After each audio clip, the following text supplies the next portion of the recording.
Hello बच्चों, let's see this question. So the question says two situations are shown in the diagram.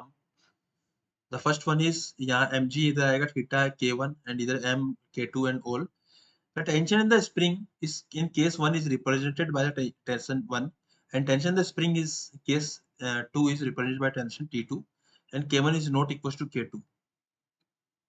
So there are four options. Ts1 sin theta is equals to Ts2, Ts1 is equal to Ts2.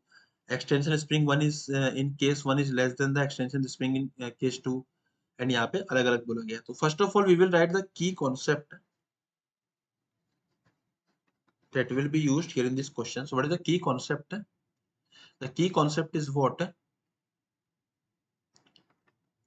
Tension in the string will be same at every point. Every point. If the tension in the if the mass of the string is 0. Okay. And दूसरी बात Newton second law of motion F net is equal to 0 then body is in equilibrium. तो अभी हम यहाँ पे देखते हैं यहाँ पे क्या हो रहा है इस केस में.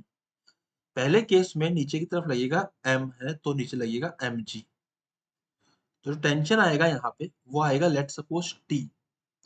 अब बोला गया है कि यहाँ पे जो टेंशन T1 आया है ये पुली में गया और उसके बाद स्प्रिंग में कुछ टेंशन आया.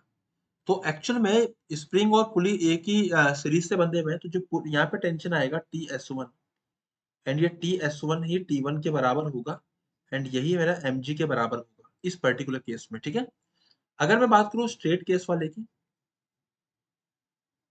सो यहां पर हमारे पास में इस तरीके से हम लगाएंगे एंड यहां पर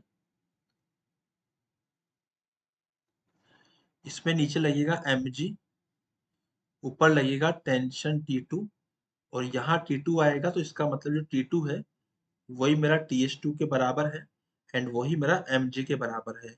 तो यहाँ पे TS1 और mg TS1 mg के बराबर है. इसका मतलब TS1 और TS2 दोनों आपस में इक्वल है. Option number 2 is my final answer. I hope you understood it well. Best of luck.